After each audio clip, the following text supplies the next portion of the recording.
All right, welcome to First Friday Fertility. I am here actually with Lauren and Lindsay. I've meant to introduce them forever as part of this, and somehow we never did. And so they're joining me initially. Actually, Lindsay will probably tag out at some point. We're going to do, first of all, Happy New Year and congratulations to so many of you as we did more pregnancy ultrasounds today and yesterday for all these babies that have made it and will be coming forward in 2020. And then we have other people we know who just delivered on New Year's Eve, and many people are getting pregnant now. There are so many things to congratulate for a wonderful 2019, and also a lot of things to look forward.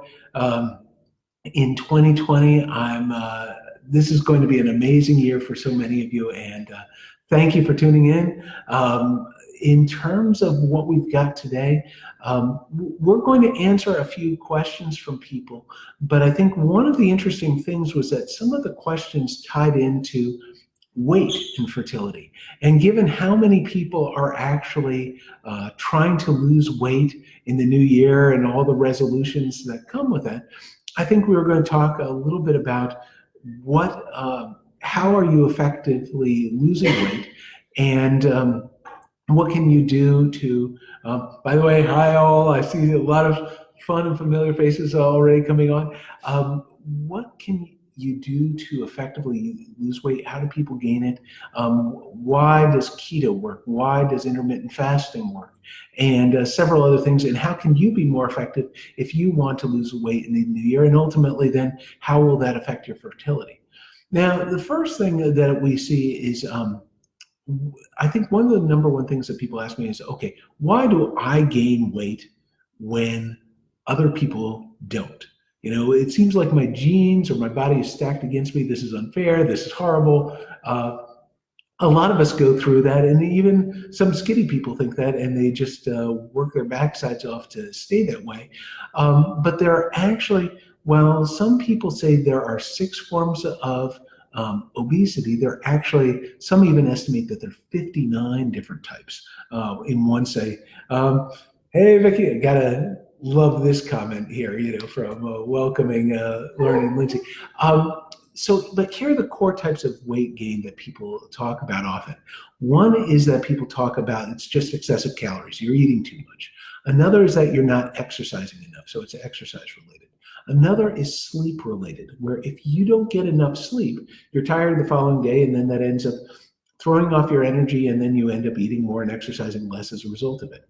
Another is hormonal, and this starts getting into a little bit of PCOS. That's extra male hormone in the body, which leads to irregular cycles and also to weight gain. And then also you have the types that relate to genetics and metabolic as well, for other core types for weight gain. And so people have an interplay of this, and they also have other things that can cause them to gain weight. Hey, Mandy, rather than go crazy and say that, target one of those specifically, what I'd rather say is the diversity of causes is why something that works for one person may not work for you. You do not, like some person might say, oh, the grapefruit diet is the miracle and that caused me to lose 50 pounds by only eating a grapefruit a day. Well, if you only ate a grapefruit a day, you'd be pretty skinny and you'd be pretty miserable anyway. Starvation does have an effect. But what may work for one person may not for another. Now, it's interesting. There is an overlap for those themes. The guy who founded P90X said, actually, if you integrate 3 of these, almost everyone loses weight. And that is a diversity of food, a diversity of exercise, and sleep discipline. So if you can recognize food, you can eat it. The food manufacturers put in these ingredients to make you addicted to their products. So they're different packaging sizes. This is David Kessler, the former head of the FDA, acknowledged that this is what's going on. You're getting tricked into eating more than you would think. And so if you can recognize it, you can eat it. If it's a fish, it's an apple, it's a steak, that's a good starting point because at least you're getting what you think. And we'll talk more what to choose as you get into intermittent fasting and keto in a second. The next is that you have diversity of exercise. Everyone does the same exercise over and over. They wear their joints out. And so what happens is they get bored and they stop, and then they don't get in shape and they don't burn the calories, or they're bored and they're not pushing themselves, but they're doing it, or they're really pushing themselves very hard and they use the same joints over and then they injure themselves and then it doesn't help and then gain the weight back. If you mix it up, so you do yoga one day, weights another day, dance another day, running another, the more you mix it up, the different the joints you use and the less likely you're going to be injured. I'm a Orange Theory addict. I admit it. Everyone's laughing and smiling here, knowing that we joke that's my medication. Beyond the fact that it helps me keep me sane, it also helps me lose weight. And because I do a different thing all the time, I am less likely to be injured, and that promotes wellness. And then the final is sleep discipline. Everyone works hard, they're up all night, or they're working all day, and then they stay up all night watching their shows or surfing the net and playing games or whatever it is, and then they're tired because they want that me time. And then the following day they're tired, and then they can't exercise, and they get the comfort food, the caffeine, all those other things. That's what causes them to gain weight.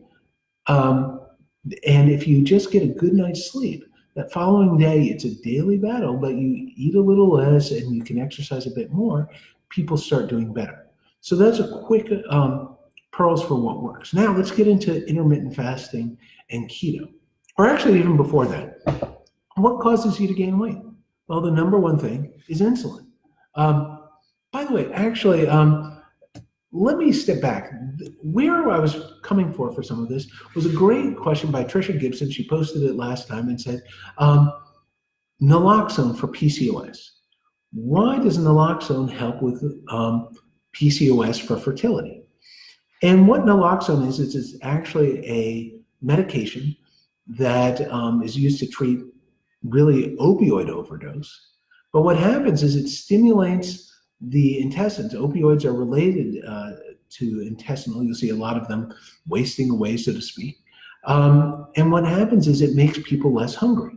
Well, if you're less hungry, you lose weight, you ovulate, you get pregnant. But again, this is how metformin also can work because it causes intestinal upset, and so people eat less and then they ovulate and get pregnant.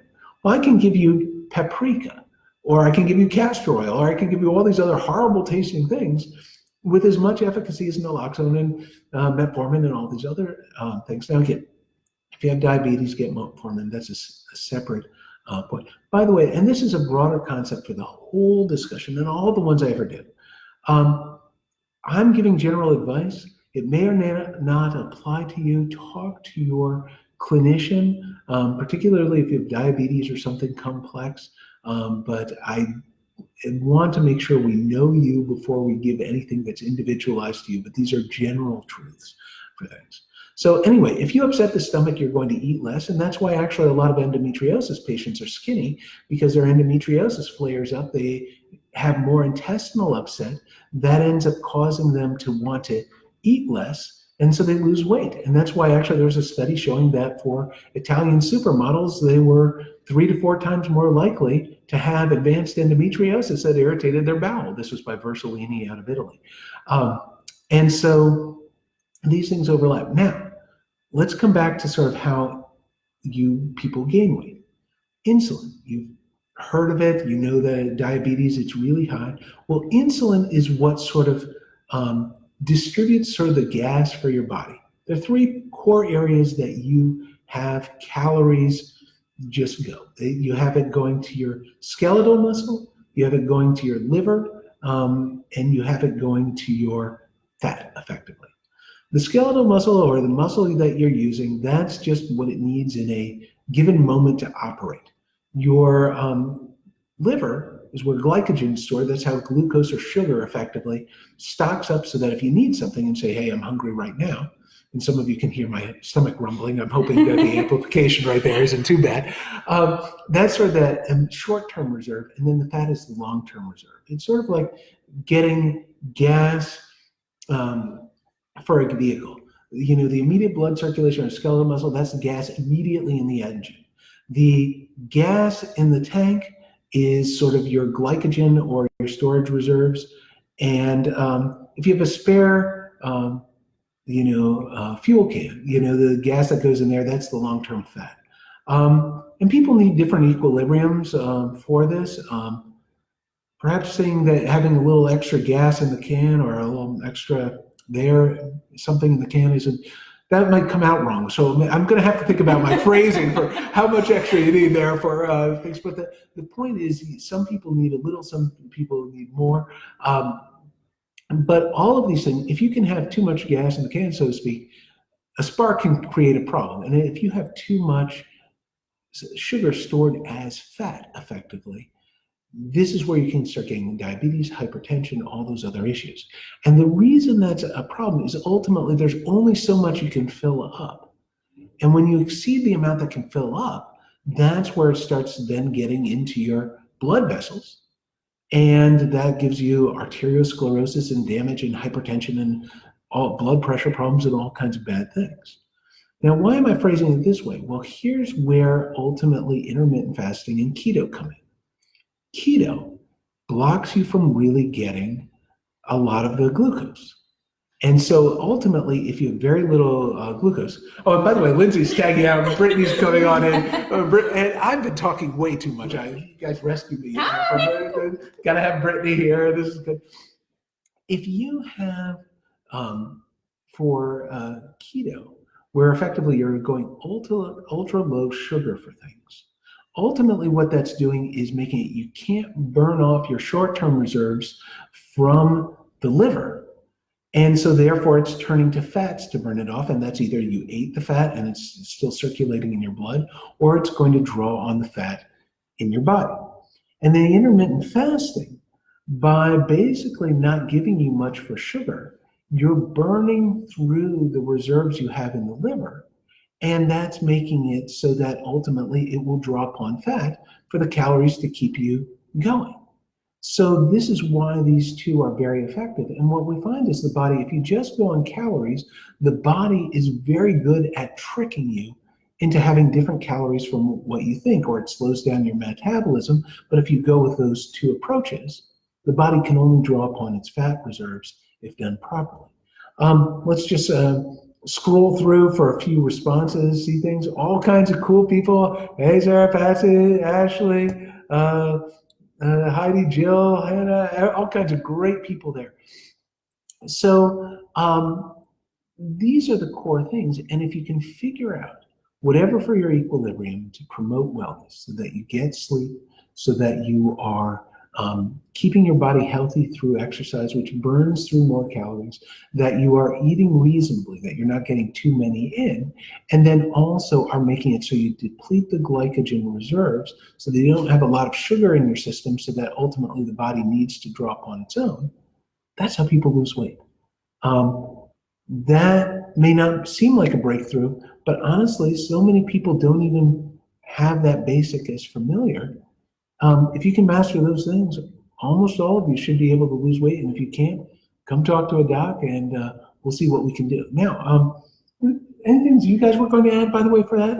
Since I've monopolized the conversation. Okay, so with keto and that kind of stuff, I know a lot of PCOS patients, they seem to have problems losing weight, and that's normal. A lot of people with PCOS do have problems. I have seen people be very successful with keto that have PCOS, but the only thing you have to be careful about is once you go off of it, the weight can come back on quickly. And so have to be very careful about that. I think one of the biggest questions that I get asked is— And hydrate, by the way. Oh, hydrate, yes. One of the biggest questions that I get asked here is, okay, what do I need to be doing with my diet and exercise to maximize my chances of getting pregnant? Well, that itself is good for general health, but there could be something, or probably is something else going on besides just needing to have a healthy diet and exercising. Because there is all kind of people who eat very unhealthy that are pregnant and have a bunch of kids. So for those people who think that that's just the reason they're not getting pregnant, that's not why. That's not a main reason. You walk into any McDonald's, you see all these people eating horribly. They're surrounded by a litter of kids. It is not their diet making or breaking them. So I would argue whether there's a true fertility diet. At the same time, you want to be nutritious. You want to make sure you get your folic acid to decrease birth defects. You want to be well for its own sake. And also, if you are medication resistant PCOS, so you get a pill trying to get eggs and it isn't working, and you aren't getting eggs, losing weight can sometimes help. Because if you are distributing that hormone to try to get you to ovulate over 300 pounds and you drop to 200 pounds, that's an extreme example, but you are ultimately making the hormone 50% more powerful because it's distributed over less mass. We've seen people lose like 10 pounds and start ovulating. I mean, it's just wild. There's one study that actually showed that for women who have anovulatory, so going from 0 eggs to 1 would be the goal. If they lose 10 pounds, a full 80% would start ovulating again. Now again, that's that study. I haven't seen it quite that good, but there are certainly a fair number that do. But at the same time also, I would say, don't make yourself miserable. A lot of people who've struggled with weight have done so for years. And I see a lot of docs where they keep moving the goalposts. Hey, Autumn, Shelly, Brian, love you guys. The way to go, Dale, by for the way for you know your food though. Yeah, you are one of the gurus and geniuses for food and take amazing pictures. By the way, this post is from someone who's one of the most incredible food photographers you will ever see. But the thing, where was I going? Sometimes we have fun. We get lost. I'm starting thinking about pictures of food. I know. I started getting hungry just imagining something else. But there's again a lot that you can do, and I think learning to focus on that which is in your control and just doing what you can makes a world of difference. Now, for fertility, the other thing is while weight matters, I think, for things. At the same time, it's often a smaller portion of the equation. I think everyone who's here who's tried to get pregnant has someone coming around to them and saying, oh, you need to gain weight or you need to lose weight. And that's the whole reason you aren't getting pregnant.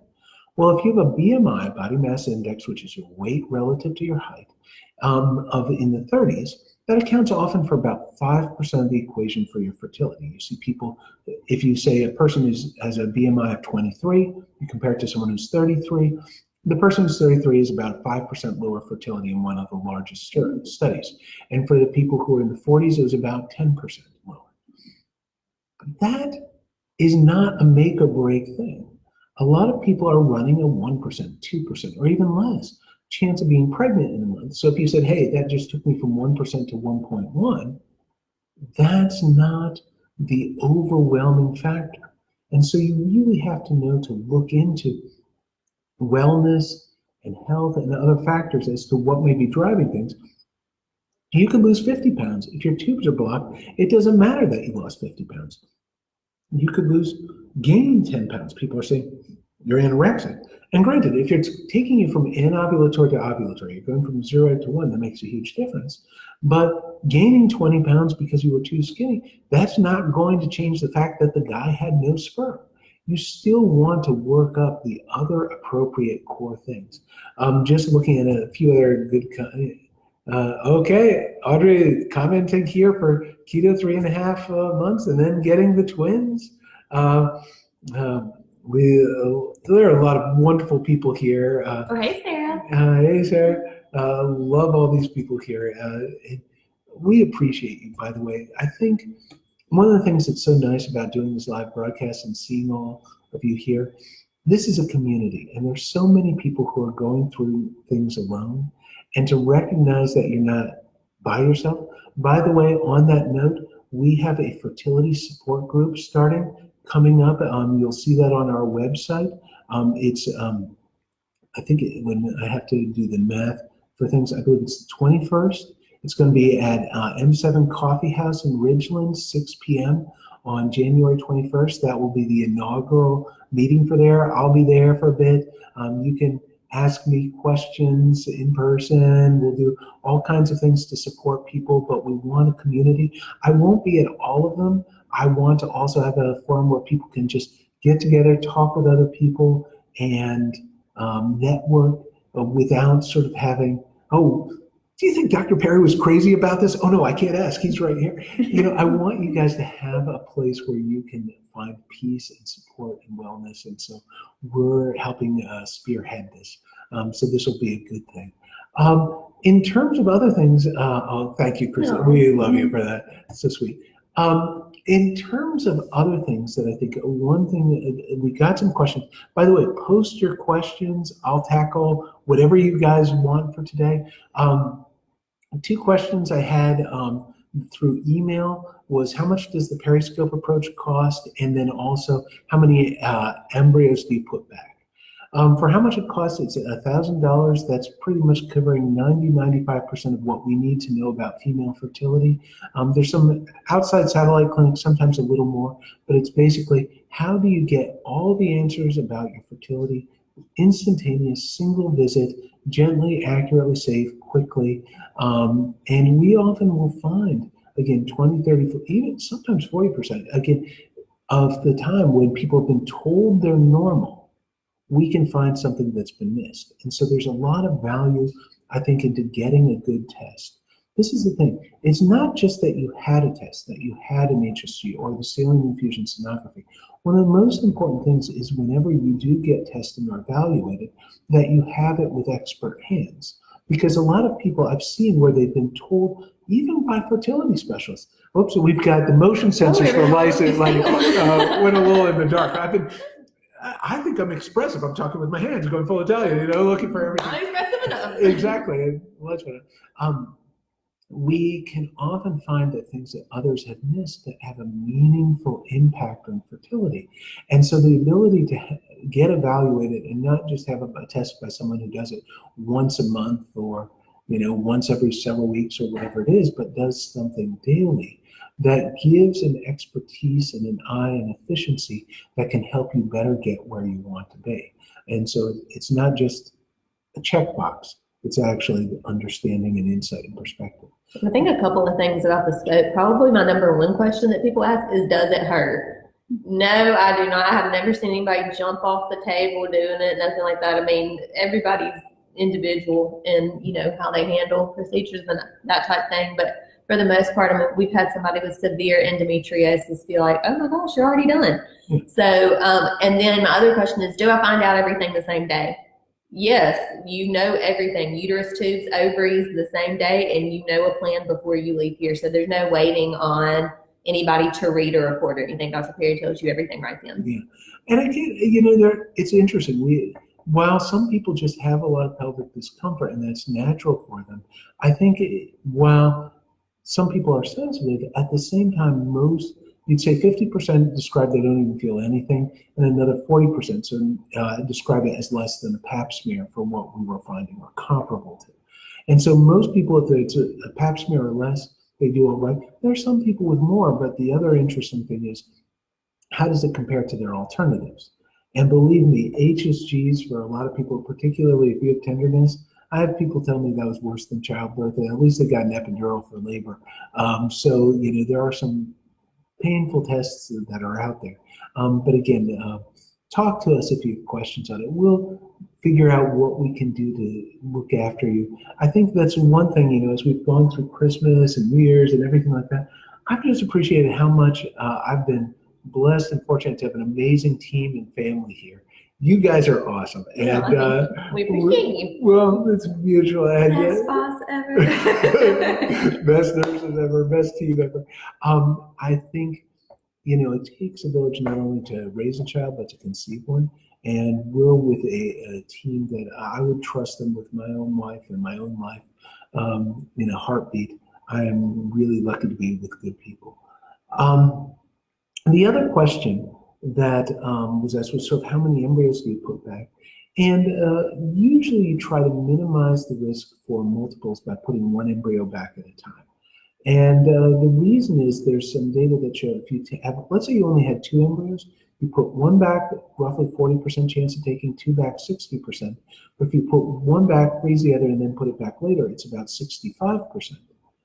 You are more likely to be successfully pregnant and safely pregnant by dividing your chances, by not putting all your eggs in one basket. It's a horrible pun, but by spacing it out, than by doing them simultaneously. And so everyone wants to be successful.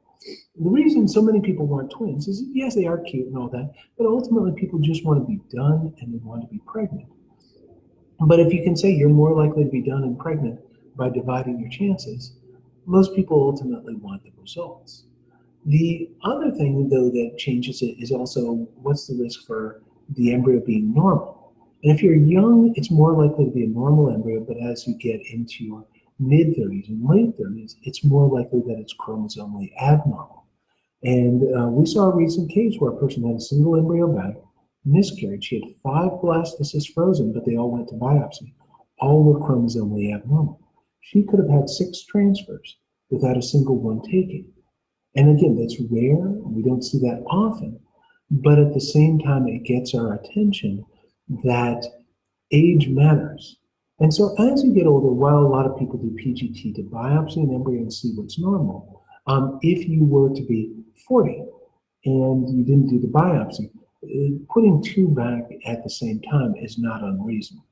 But going beyond that, and there's a lot of risk, I think, for multiples. I mean, you've seen cases where people will have twins and then miscarry, and you always wonder if only one had gone back at a time, would things have been successful?